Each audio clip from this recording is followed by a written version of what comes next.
before I talk about this upcoming game tomorrow, I want to say, first off, thanks to everybody for joining the YouTube Madness 2011. We've had 106 guys sign up for this, so really good turnout this season. I'm not sure how that compares to the other years, but I've usually gotten pretty good responses from people, so thanks a lot, guys. I changed the format up a little bit. You guys adjusted well. It's on ESPN this year. I usually do on Yahoo. As of right now, as I'm making this video, it could change in just a couple of minutes.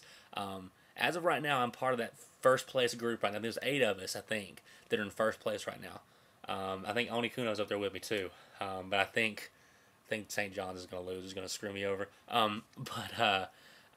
You know, I'm glad that I'm doing well so far. But right now, as you all know, guys who do this bracket thing every year know that in the first round, you're just trying to keep your head above water.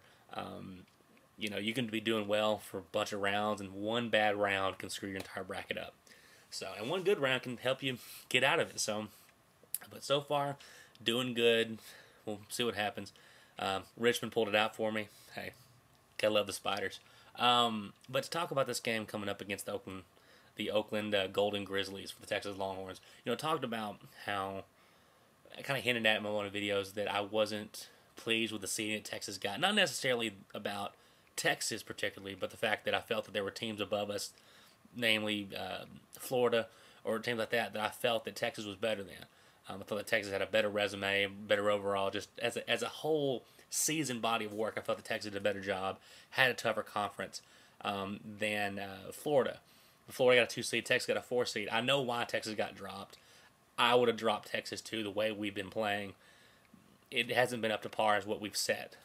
So no problem being the 4 seed, but you know what? That doesn't matter that Florida's higher, because you know what? Florida could prove me wrong and go further than we do, because looking at this round, we could go out in the first round or second round.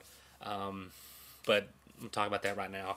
Do I think Texas got the first round? No, I don't think that Oakland will beat Texas. But to talk about it a little bit, Oakland is one of those teams, and I'm not going to act like I'm some kind of basketball guy who constantly watches the game and knows about the Oakland Golden Grizzlies. I've not seen this team play whatsoever this year. But from when you hear people talk about this team, they don't talk about them like your usual mid-major team. It seems like this is a team a little more dangerous than others. And when you look at them, they are.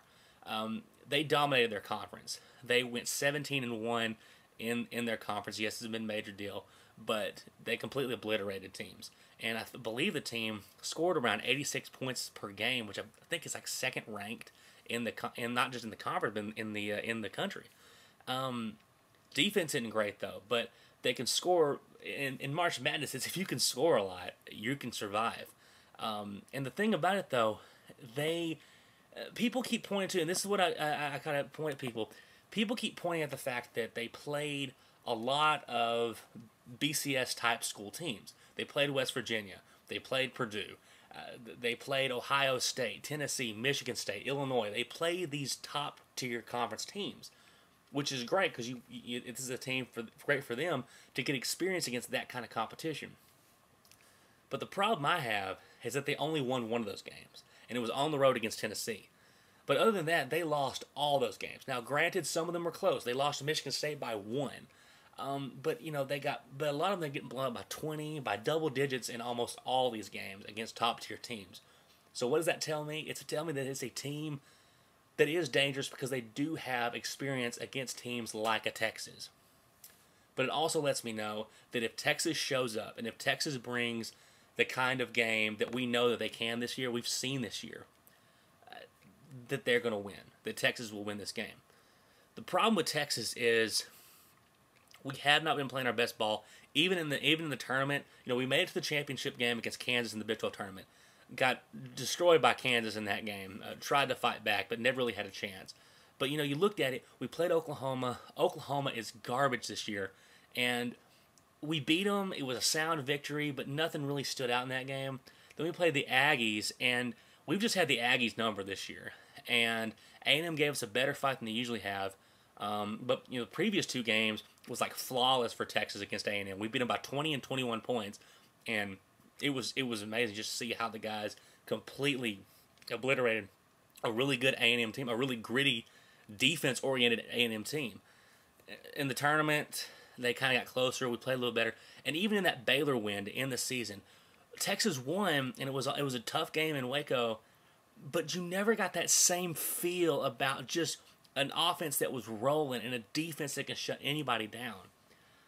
I haven't seen that since the Nebraska game is when everything kind of fell apart.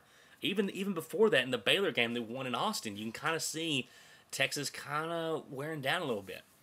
And Texas has been 4-4 in these last 8 games. Oakland's coming in 8-0. Oakland's on a hot streak. Yes, they're 8 wins against mid-major teams, but that's what they're used to playing. So what I'm saying is this.